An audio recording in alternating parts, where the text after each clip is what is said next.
कासिम साहब, जरा आप ही के पास आ रहा हूँ। उत्तर प्रदेश की राजनीति को आप देख रहे हैं लगातार।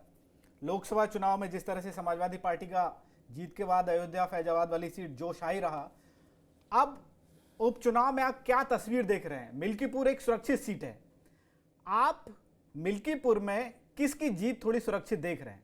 उस सुरक्षित सीट पर किसके लिए सुरक्षित माहौल दिख रहा है आपको?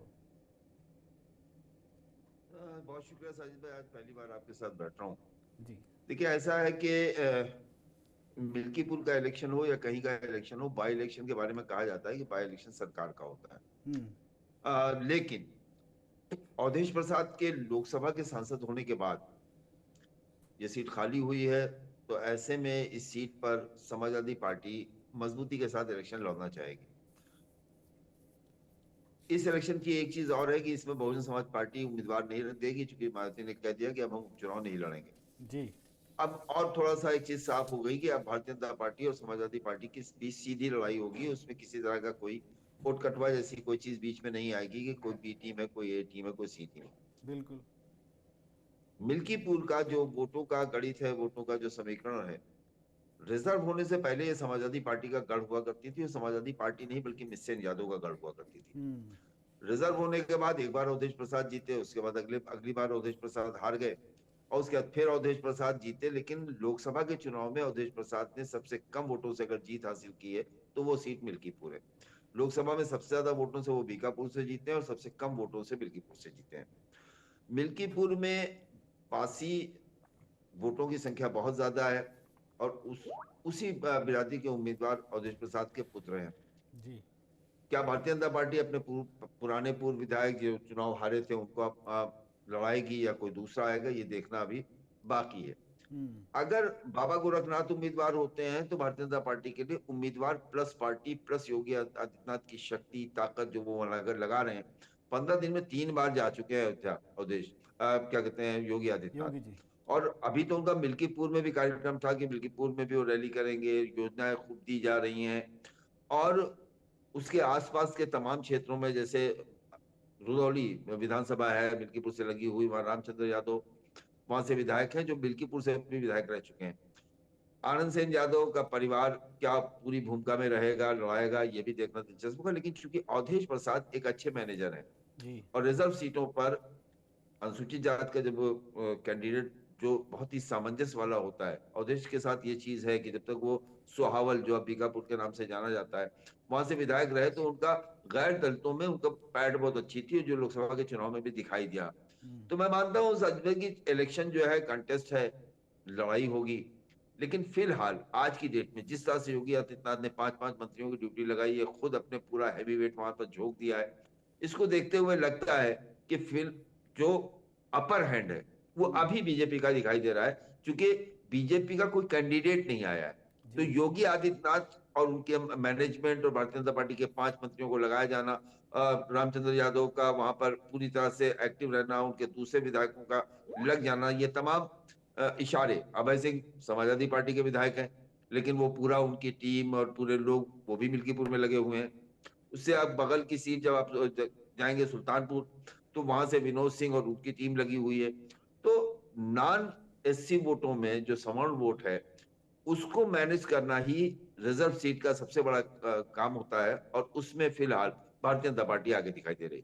जी शाहनवाज जी, जी कासिम साहब कह रहे हैं कि फिलहाल जो अपर हैंड है वो बीजेपी को मान के आप चलिएगा, लेकिन मैं आपसे जानना चाह रहा था कि वही आ जाता है कि साहब पूरी तैयारी है, सरकार अपनी जो कोशिश है वो कर रही है, योगी जी एकदम एक्शन मोड में है, एक टीम बना दी गई है।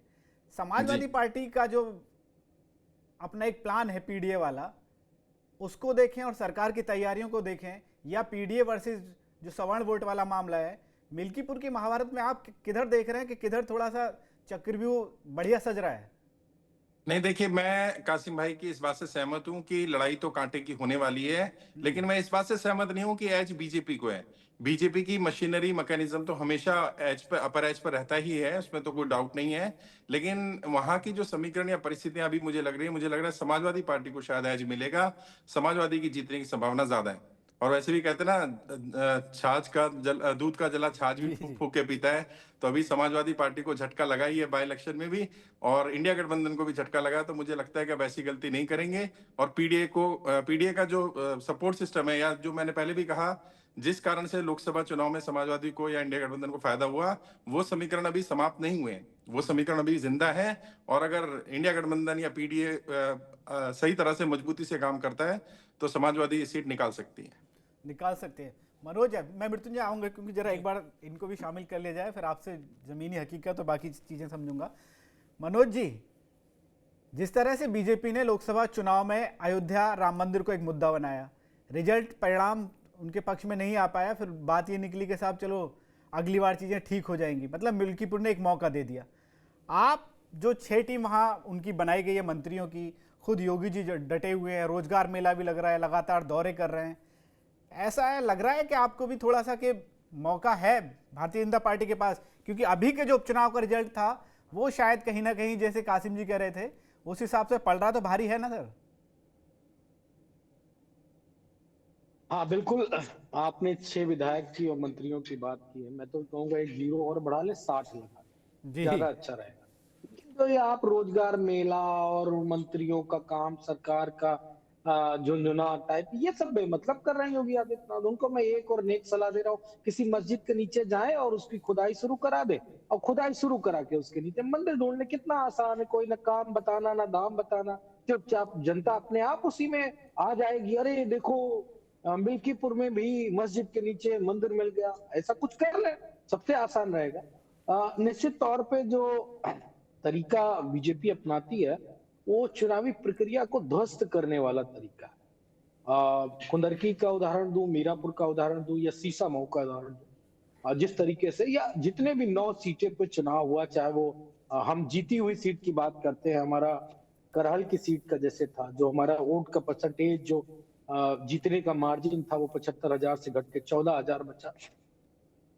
जी फुल फ्लैश योगी आदित्यनाथ की गुंडागर्दी वाली टीम, वो चाहे सरकारी हो या गैर सरकारी, यानी कि उनके संगठन की हो, वो पूरी गुंडई पे उतारू। किसी महिला के सामने उनका गुंडा पुलिस अफसर पिस्तौल तान देता, वोट नहीं डालने देता। और उसकी तारीफ अभी बीजेपी के प्रदेश अध्यक्ष कर रहे थे, अरे नहीं हमको तो बड़ा बहुमत मिल गया, हम हमारे कामों की बड़ी प्रशंसा है, हर चीज। कहने की हिम्मत क्यों नहीं रखते? अगर करने की हिम्मत रखते हो तो कहने की हिम्मत रखो ना टीवी चैनल। और बीजेपी के प्रवक्ता का अभी वर्डिक्ट नहीं आया। मैं तो चाहूंगा कि उनकी अगर छाती में थोड़ी सी भी आग होगी तो अभी कहेंगे कि हम मिल्कीपुर कट्टे के बंदूक के पुलिस की गुंडाई के दम पे जीते। लेकिन कहानी पुरानी नहीं चलेगी, कहानी नई चलेगी, इस पर तनेगी, निश्चित तौर पे तनेगी। अब सीना भी सामने आएगा समाजवादी पार्टी के कार्यकर्ताओं का, उनके चेहरे भी सामने आए। अब कोई दबेगा नहीं, क्योंकि समाजवादी पार्टी ने कह दिया है मुट्ठी बांधो और मुट्ठी तानो। तुम गोली मारोगे, मार देना, तुम हमें मौत के घाट उतारोगे, उतार देना, तुम हमारे साथ जाति करोगे, लगा देना, तुम मुकदमा करोगे, कर देना, लाल कार्ड इशू करोगे, कर देना। लेकिन हम चुनाव पूरी ईमानदारी से करवाने की प्रक्रिया का पालन करवा कर रहे हैं। अगर नहीं हुआ तो चुनाव आयोग सुन ले, फैजाबाद के डीएम सुन ले, फैजाबाद के एसपी सुन ले, वहां का थाना इंचार्ज सुन ले, वहां का सर्किल ऑफिसर सुन ले, ईंट से ईंट बजा देंगे। इस बात का ध्यान रखिए, क्योंकि अब मरने वरने से डर समाजवादी पार्टी को नहीं लगना। समाजवादी पार्टी के एक एक कार्यकर्ता ने तय कर लिया कि अगर लोकतंत्र को बचाने के लिए, संवैधानिक संस्थाओं को ईमानदारी से काम करने के लिए अगर समाजवादियों को शहादत देनी पड़ेगी तो समाजवादी पार्टी का एक एक कार्यकर्ता, नेता शहादत देने के लिए तैयार है। बीजेपी कितनी देर तक जुल्म ज्यादती करेगी ये हम देखेंगे कि अंग्रेजों की जुल्म ज्यादती से बड़ी जुल्म ज्यादती करेंगे, जहां हमारे हजारों लोग, दसियों हजार लोग, जिनको मौत के घाट उतारा गया, जिनको फांसियों पे लटकाया गया, जिनको काले पानी की सजा दी गई, उसी तरह लड़ाई लड़ेंगे। ये बात मिल्कीपुर के चुनाव से पता चल जाएगी आप लोगों को। 27 में कितना भीषण रण होगा, ये भी बात योगी आदित्यनाथ और इस देश को पता चल जाएगा कि उत्तर प्रदेश का चुनाव अब किस प्रक्रिया से होगा। अगर पुलिस जाति करेगी, चुनाव आयोग जाति करेगा, तो हम जाति सहेंगे नहीं, उसका प्रतिकार करेंगे। और अगर ईमानदारी से चुनाव हो तो इसमें दो राय नहीं। समाजवादी पार्टियों का गढ़ा है, हमारे नेता अवधेश प्रसाद जी बहुत लंबे समय से उस सीट से विधायक रहे हैं और वो समाजवादियों की सीट हमेशा के लिए रही है। हम पीडीए के समीकरण से जाएंगे, लेकिन बीजेपी की कोई भी लेगेसी ऐसी नहीं है जो वो उसको ईमानदारी से चुनाव जिता सके। सत्ता आज है कल नहीं रहेगी। तुम्हारी आने वाली पीढ़ियां, ये बात मैं चैलेंज के साथ कह रहा हूं, इस बात को ध्यान रखिएगा, इनकी यानी कि बीजेपी की आने वाली पीढ़ियां अपने पुरखों को, पुरखे मतलब योगी आदित्यनाथ टाइप के जितने भी लोग मौजूदा सत्ता में जाति कर रहे हैं, उनको गालियां देंगे, मनोज यार कोसेंगे जी, कि आपने कौन सा टेक्निकल पॉइंट कर दिया था कि आप कोई उपचुनाव, कोई विपक्ष का दल नहीं प्रमोद जी जीत को भी पाएगा, प्रमोद जी को भी जरा बहस में ले आते हैं। पैटर्न से जीतेगा। ठीक है मनोज जी। धन्यवाद।